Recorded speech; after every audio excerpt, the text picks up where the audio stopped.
Hey everybody, welcome to this live Q&A time with the band Red. Guys, so pumped that you made some time for us. I know you're here in the city on your tour, which we're excited about tonight here in Fort Wayne, Indiana, but thanks for being here.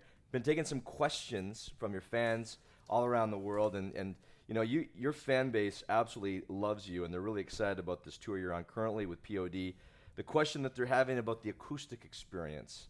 You're a rock band. Tell us a little bit about this acoustic experience, what you've been doing so far with this.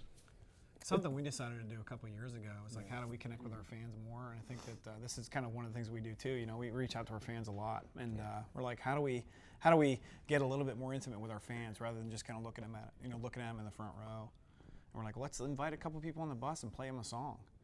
And we're just like, imagine if when we were kids we had the opportunity to get on one of the tour buses of our favorite bands and them sing to us. So we're just like, we tried it once and it went off without a hitch. What's it like? Like, come on, put your. I remember we were together last year, and you said, "Man, we got to meet Michael Tate on the Winter Jam tour," and you were kind of like kids meeting them. Yeah, we were. What's it like when your fans come on that bus and get a chance to sit and be with you like that? Sometimes it's awkward. Yeah, it's very awkward. Because we're on this side of it now, so it's like we don't understand why they're being awkward. Well, they get on the bus and they're quiet and they don't know what to say or do, and they don't like. There's seats everywhere, but everybody kind of just stands in the middle of the bus. They come in and they they're won't afraid sit of down. you guys. Yeah, you guys can sit down. It's okay. Sit down. And we don't make it easy on them. We just kind of stare at them like, what are you doing here? Kind of thing. Sometimes, just to break the ice a little Sure, bit. yeah. Just last week, we turned all the lights off in the bus, and it was pitch black, and we all held up our phones to our faces like it was a horror movie, just to get a reaction out of somebody. And they all came on. They were just like. So the bus starts up and it starts leaving with them on. Yeah. We're going for a That's ride. a little guys. scary. My favorite story though is when somebody came on and it was the first person. He was kind of like in a black trench coat. Oh yeah. And he walks up to Anthony and goes, "Oh, now I'm on your bus. Now I can do this." And he reaches out like this. It's like a touches me. long finger to his shoulder, and he was like, "Don't ever do that." I did. I think I might have scared him. I'm like, dude, don't ever do that again. I said, don't be that guy. Don't get on a bus with complete strangers-ish and touch them just because it's like we're animals at a zoo or something. Yeah. You know what I mean? Like, it was weird, but. Yeah. Well, I have loved the times we've been together. I know you do love your fans, and I know you love the fact that you can be candid about where you've been. You guys grew up normal kids with normal stories, and we've got episodes that we've done you can check out on Remy Live with these guys. But maybe talk about a little bit about why you love being real with your fans, because we've had a lot of bands in here, and it's hard to get them to be real. You guys are the exact opposite. Been real since day one. Because there's just so much out there that's not real, And it's like you watch TV nowadays, and what you see is, a lot of people think is what you see is what you get. It's like that's the real thing, and it's just not. You know what I mean? There's just no reason to not be real with people. You're not gonna learn anything from being, deceiving to anybody. And I think that they see our hearts and know that we're just a typical group of guys that are that love making music and love God, and they're gonna I think if people are really diving in and really want to know and they're curious about a band, they're gonna see right through all that. They're gonna see right through all the fakeness and all this stuff. So why do it from the start? Just be real with people, and they're gonna appreciate that more, and they're gonna connect with you more, and ultimately the family will grow. And I can kind of see how hard it would be for like a Christian band to be real on this set, because there is kind of like this persona that you have to have in the Christian industry. So sometimes you have to put on that face, and and we're trying to do the exact opposite, is actually show who we are as true individuals, and to kind of reach out to the crowd out there to let them know that you're not alone. We're going through the same issues as you are. Yeah. It seems, and I want to talk about your new album here right away, so start thinking about all that that's coming up. But it seems to me like this generation, the majority of them are struggling with something. And the fake facade is not their love language. What are you hearing? What's one of the biggest themes you're hearing from your fans, whether it be on your site, in the forums, all that stuff? What are you hearing from them? People just don't know who they can trust nowadays. And I think that's one of the biggest things in a relationship that you form with somebody. If you don't have that trust, they're not going to open up to you in the first place. And that's one of the things one of the attributes that we really focus on when we go on a tour with another band or something. We want to build that friendship first, and once we have that friendship and have the trust, then that opens up new experiences and conversations that you would have had otherwise. And that's why I think that our fans deserve you know, us 100%, because we're not here to tell lies. We're not here to be fake. We're not here. Our fans deserve to see, you know, who we genuinely are, so that they're not surprised when they meet us in person. And Yeah.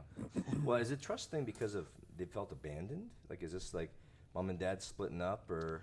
I think for the first time ever, a lot of kids are scared. They're scared because they see fear in their parents' eyes about the way things are nowadays, with how the world is, the economy, everything is just kind of upside down right now, more so than ever it ever has been.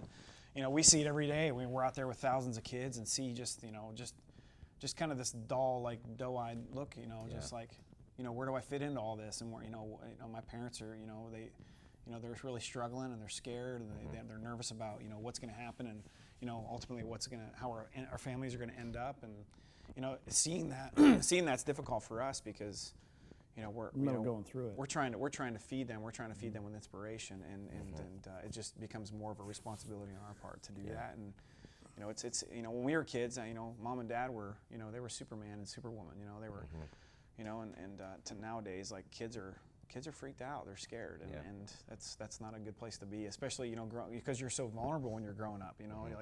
We wrote this new record about finding your identity, and these kids are just struggling every day to figure out where they fit in, and because if they don't have that core structure at home, and mom and dad are racing around to pay the bills, and they're never home because they're working 2 or 3 jobs and stuff, it gets really difficult. You can just imagine. So it's Sure.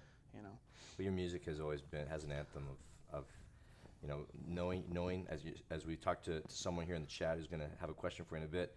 The song "Not Alone" as an example says, you know what, we're here with you. You aren't alone. Yeah. And I love that. Let's talk about music. Let's talk about your next album and the process. The fans probably don't know all the work that goes into it. Maybe they assume that you just go into a studio with a bunch of great ideas and make it happen.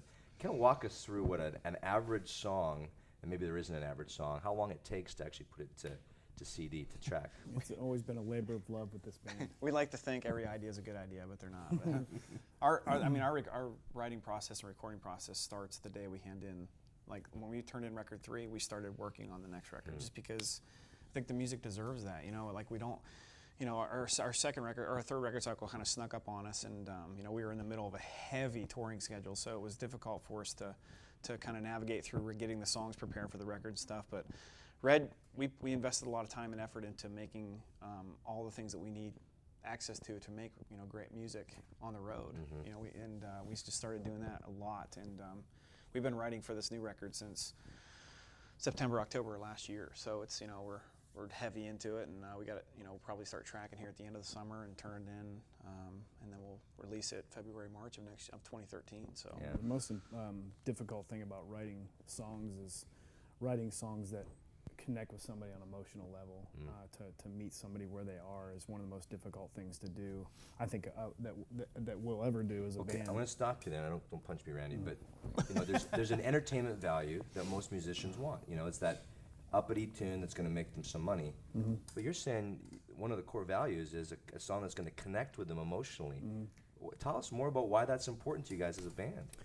Well, I would say it's important based off of how when we were growing up, that there wasn't really anything about church or going to church or youth group that was that exciting. And but I know when we got in the church vans and we headed off to these festivals and stuff that we're now playing at, and that was all we ever looked forward to, was going to see these bands and these speakers play. And it seems like anytime somebody that people are familiar with gets a microphone in front of their face, everybody's all ears. And I just remember knowing that I was going to get something out of the music. I knew it. I was all ears. I was watching every move they made, and as a kid, I made the mistake of thinking that these individuals and these bands and stuff were perfect and didn't make mistakes. And you move to Nashville and you find out otherwise, and you're a little culture shocked at first, but then you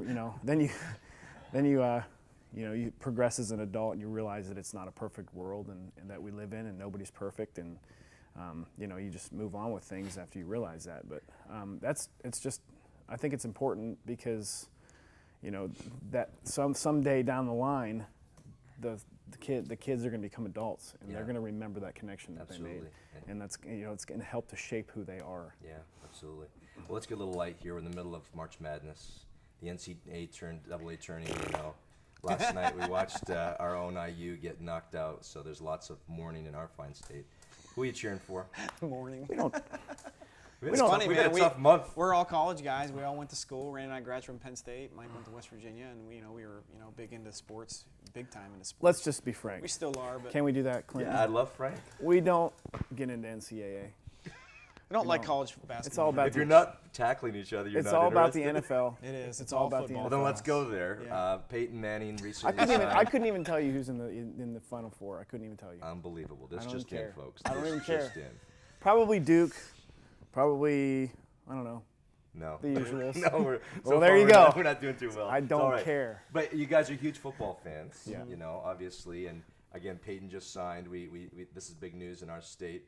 I think you're San Francisco. In your state? Just your state? Well, no, in our state. Well, in our state, we're terrified now. We don't know what the future looks like. I know you're a 49ers fan. Yeah.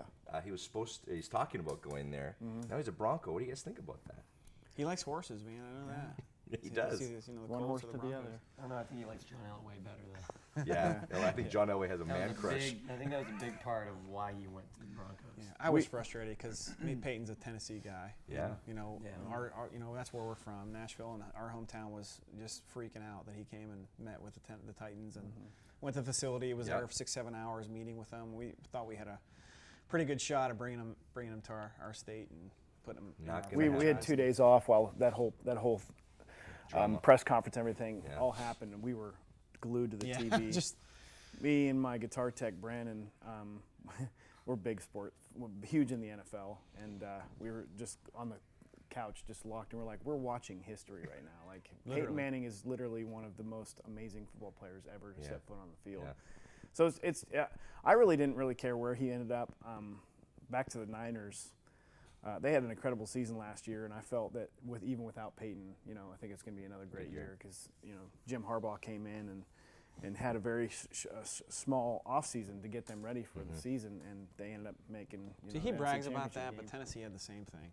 We had a little season. We did good. Except you were Won sitting at 9 home. games. Except they were sitting at home during There's the yeah, playoffs. we're gonna see a fight break out between the brothers here. We have a lot of great questions, but I have to ask Tebow in New York. Thoughts about that? We've jokes we've about that gotten have into been the unbelievable. like just kind of been on the radar with all the jokes that people throw at Tebow. Yeah. Rex Ryan has the worst mouth in the NFL. Yeah. He has the biggest potty mouth I've ever seen of any coach in the history of coaches.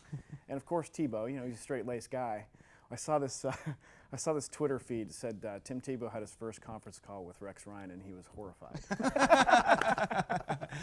But don't all know. the jokes that people make about he chose the Jets because jumping on a Jet's the quickest way to Jesus, that kind of stuff. I mean, just all the different stuff people tease him about. But man, Sure. we in a lot of ways we admire him Yeah, because he's the man. he's been I just love that he just goes out and does it and doesn't care what anybody thinks. Sure. And He's I been think he's going to do unwavering. great wherever he goes. I feel like that guy just, he's gonna excel Well, yeah. no matter in any situation because he doesn't rely on his own. Well, you talk about identity. his own He knows strength. who he is, and Yeah, yeah. between him and Linsanity, New York is going to be a different city. I think this next year. Well, let's jump back into some questions. Maybe Rex Ryan will chill out a little bit. Who knows? Maybe the Who knows? influence will. Maybe Rex will be. Maybe Rex will start a Christian band. Yeah, right there you go. A lot of fans of POD watching the stream. What's it like to tour with these guys, with Sonny and the guys? We toured with them last summer on the Rock Allegiance tour, and we're heading out on a run in May. It's us and POD and Brian Head Welch and Icon for Hire. The guys, awesome guys. We were huge POD fans in college. Satellite was a really amazing record. And that was back when MTV was still MTV, and you Yeah. saw their videos and stuff. So when we got to meet them for the first time, it was the second day of the tour. But Please play this. Please play this. yeah, we were asking them like, "Could you play this and this?" And Dang, now we're Well, back they're like, on we the bus hate again. that song. We're just like, you hate that song? Like, Rock the Party was one of my favorite songs and favorite videos those guys ever put out. And we were standing They side just stage wouldn't every play night watching. Yeah. They're cool guys, great band. We're really looking forward to it. And Very cool. We've got someone who's up in Maine who is wondering if you're coming up the Northeast. we don't Michael make it up says there. no. We don't make it up there very yeah, often.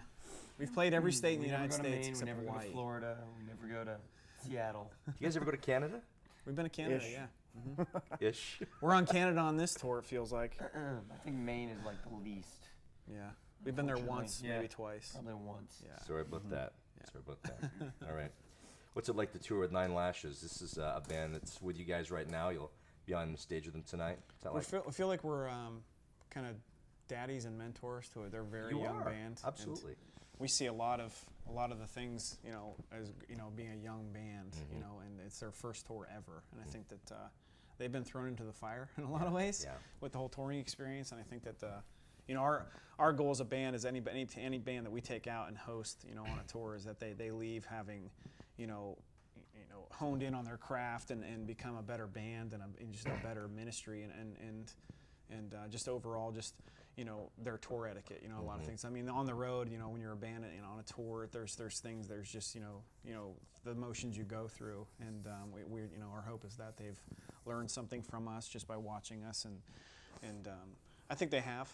You know, they've come around. You know, they were very, you know, skittish and timid at the very beginning, and I think that you know, this is the last show of the tour, so hopefully we can, you know, push them out of our nest and they can jump into, Yeah. you know, What a their great bus and- springboard that, Yeah, you know, yeah. with you guys. Yeah, yeah. To yeah. talk about flip side, as you guys were coming up, which bands would you want to do a shout out to that helped do that same thing for you?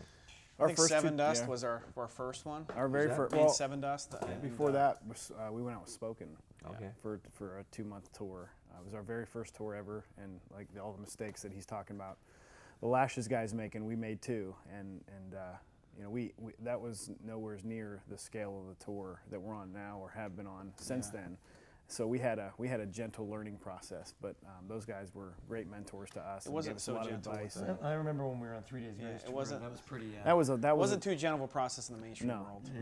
It was play your show, get out of the way, and keep your mouth shut. Yeah. Kind of Yeah. thing. And we were just like, okay. There's a couple times when we got pulled over from the tour manager from 3 Days Grace, and he told us like how it was. We got 9 lashings. We were like, We did. Yeah, I can imagine, and that's was- again why I think Yeah. I think you guys are so deserving of the honor that we in the industry, because you paid your dues. You haven't played it safe. You know, Warped Tour, right? You know, have you done Warped No, Tour? we No, never we have never done have. Warped Tour. No, Well, we it's- toured with Warped Tour bands before, but never played Warped Tour. Okay. No. But it's awesome to know that you guys have been there, and you can see yourself out there with bands and having a ministry to them. Yeah, So totally. at Remedy, we just absolutely love that. Funny question. You know, you're on the bus. No doubt you're watching some flicks, some movies. We talked a little bit about some movies before we went to air here. What are you guys watching on the bus? 2012 all the way. No. 2012 every day. We watched the brides. What is it? The Bridesmaids. Bridesmaids. I've The been, other day, I've that was been, you know, hilarious. I've been thinking of watching it. You know, it's hilarious. I thought it was a chick I flick. didn't know what to expect. It's probably yeah. not a movie We thought it for was gonna all be of our chick flick, fans, but it but was- if you're, you It know, was funny. if you're a grown up and you can handle it, it's I woke pretty up this funny. morning and The Right was on TV. That's that Exorcist movie. It was like Fantastic. something you want to wake up and have a coffee. That's to. right. Yeah, yeah. Is that why Joe's not here now? Those movies are kind of cool for us, man. Honestly, it's like, you know, call it cliche or whatever, but just to kind of see like, you know, The battle between. good and evil, Yeah. and you know, the whole thing is pretty cool. I You know? think it was got like a 3 o'clock in the morning. I woke up to go to the bathroom, opened the door, and they're watching Devil. Oh, that's The a good movie movie. Devil, right? where Yeah. They're in the, they're at the last scene. Yeah. Where they find out it's the old lady. Don't And tell, I- dude. Gave it all away. Sorry, just in man. again. Sorry. I walk out, I open the door, and I just stand there because I'm just like half We get asleep. into that stuff And because everybody's looking at me like, they're freaked out at me. we get into Yeah. that stuff. It's cool. Thought I was 'cause- possessed or something. Well, let's. One of your fans had a real tough time. Lost their dad about 3 weeks ago. Lost her mom 13 years ago. Loves the song "Not Alone." What songs have gotten you through some tough times in your life? That you've named some bands, but maybe there's some songs that we wouldn't think a rock band would be necessarily affected by. Yeah. I mean, we've had many conversations with you, Clinton, and you know, we've, I think several times, you know, told you about the bands that we, you know, growing up that we were into, and I think that, you know, man, we could think of 100 songs that were just so inspiring to us. I think "In the Light's" one of my favorite songs. Growing up was just, I want to be in the light, you know, I want to shine. I Is that want the to. Peacock version? back Yeah, in the day? yeah. Yep. And there's that one, and man, I mean, Growing up, I was a big Michael W. Smith fan. I listened to. And all- not ashamed to say it. Nope. All his records were always made me. Did you ever feel hang good. with Mike Smitty down there? we've hung a few times. Yep. Yeah. You played it as is he still on Rocket It's Town? always Town? on a bigger. We just It's did always on a Rocket Town bigger scale. 3 like- weeks ago, 4 weeks ago, something like that. We Very were cool. at the U2 show with them in Nashville at Vanderbilt. It's always like either, you never see him unless it's an award show or something big's happening. So Yeah. Yeah, I go up to him and he goes, "Yeah, my name is Michael W. Smith," and I'm like, I know. You don't have to tell me. It's your and that's how he introduces himself. Oh, Yeah. weird. My name's Michael W. Barnes. Yeah, exactly. That's right. That's great. You guys were on Winter Jam last year, and I'm just going to say it because I can say it. You guys don't have to. I was just blown away that you were like kind of an opener, you know, for a band that was doing so well on iTunes, ridiculously well on late night television. You know, I was a big fan, except for the one time where Mike stood beside Conan. I felt like, Mike, come on, don't stand beside Conan. We'll Don't make ever sure do if that that again. happens again, Yeah, we'll make sure that. sure. We'll get you some But platforms. what's can we talk about Winter Jam coming up this next year? Yeah, yeah. We're going to see Red again. Yep, they Maybe. invited us to come back, and Maybe. we're looking forward to We it. can't say yes Maybe. for sure. We can't confirm that we're on the tour, For sure. for But- sure. But, Why can't we? but can we write our congressman? Yeah, do something. Well, we got added dead last on the run last year. Whether we were an opener or not, I don't know.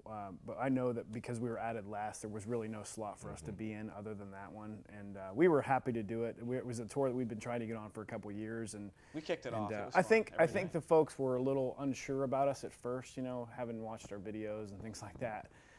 It being more of a CHR soccer mom type decor, so. Yeah.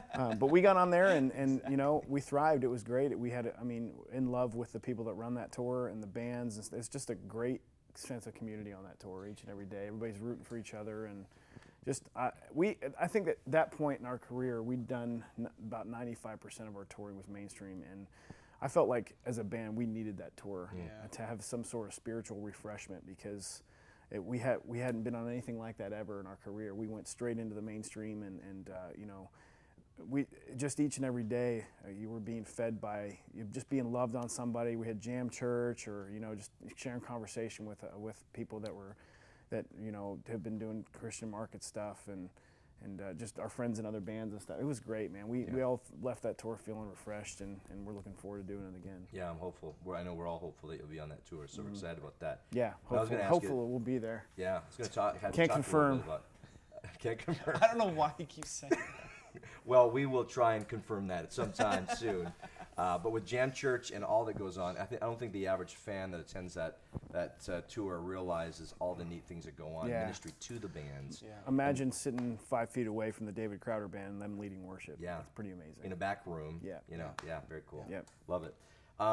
Mike, the voice, and we're not going to be concerned. We haven't all, you know, we get our money back for the tickets tonight. Don't do that. Go on the show. But it's a good question. It came in actually before. How do your voices feel after you guys do a show? Because you guys aren't just peeping and popping. You guys are letting it go. We try to break them up every week, but we're in the middle of a 5-show run. Like we've Well, done it's 9 5 shows in a row. 10 days. 9 shows in 10 days. We've had one That's day tough. off. Wow. This is the last day, so my voice sounds kind of rough. He's gonna push But it tonight. it's all right. I mean, last day, I gave him all. I'm gonna give it all of it. and Yeah. I probably have no voice by the end of tonight, so it's no big deal. When you get home, do your kids ever say, "Daddy, what happened to your voice"? No, they go like this. It's they've learned to do sign Kids language. don't talk to me yet. Great. People are asking about Oklahoma City anytime soon. Anything? We were just there. Yeah, we were just there. I guess they want you back. We were just there. Guess they want you. But that's back. our favorite thing. We'll get on there. Hey, when are you coming to? When are you when coming to Fort Wayne? Dallas? We were there yesterday. When are you coming to Fort Wayne? Yeah, exactly. We talked about this before we went there as well. The Whosoevers. Maybe talk a little bit about this. You know, we got a lid here. Yeah. What is this movement? And we've had Brian Head Welch before on some of our on the Backstage Pass. So talk a little bit about this movement. These guys are just amazing dudes that started it. It started by Sonny from POD and Brian Head Welch and a friend of theirs, Ryan and Lacey from Flyleaf, and it's just a movement that that's not against organized Christianity, but they don't like using the term Christians. They're just because it's just simplifying they're just simplifying the formula of what's the fastest way to Christ, and aside from organized religion and all these labels and everything that everybody are putting on everything, they just want to show people the love of Christ. And the target audience wouldn't be the Christian kid, Christian Right. person. I would assume. But of course, they're always, we all need ministered to, no matter who we are. But yeah, they're out there and they're looking for people just like we are that are searching, that are on the fence, and Yeah, I love it. I love how they just cut through all that red tape and get rid of all the legalism, and they're Yep. just like, It's whoever believes. I'm just going to straight come in and love on you, Yep. and I'm going to talk to you, and I'm going to make you feel comfortable. It's that and- sign you see in a football game in John 3:16. It's Yeah. whosoever believes will be saved, and that is the simplest form of being a believer, and that's what they're getting down to, and it's awesome because from the very start that's been our goal, is just to inspire and possibly show Jesus to people that wouldn't otherwise have an opportunity to see that kind of love, and So when Brian these told- guys are doing it, man, and it's a When cool Brian told thing. us about it, we were like, we're on board. Yeah. Where do we sign up? And he's like, well, here, just take a hat. I was like, oh, okay. Hey, free swag. Let's do this. It's all good. But yeah, check them out. It's whosoevers.com is the Perfect. website. Perfect. That's great. Someone wants either Randy or Michael to answer back to the voice thing about screaming, because I guess there's a lot of kids that are wanting to start their own screamo band, hardcore band. It's never gonna go away. We That's what don't, we need to you know, know. and We it's need not to that know. we don't love you people. We just don't play a lot of hardcore around here anymore. But how do you take care of yourself? Because you can really hurt yourself at the same time. Well, with your don't do voice. 9 shows in 10 days. Okay, that's it. That's the yeah. All right, good. Good. Yeah. Michael is probably the most, I don't know, you take care of your voice more than any lead singer I've ever seen. And we're around a lot of lead singers. Michael doesn't talk in between shows.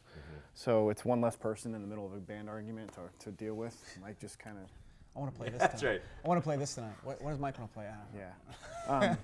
We had, in the Mills tour, Trevor from TFK had to cancel 4 shows because he lost his voice.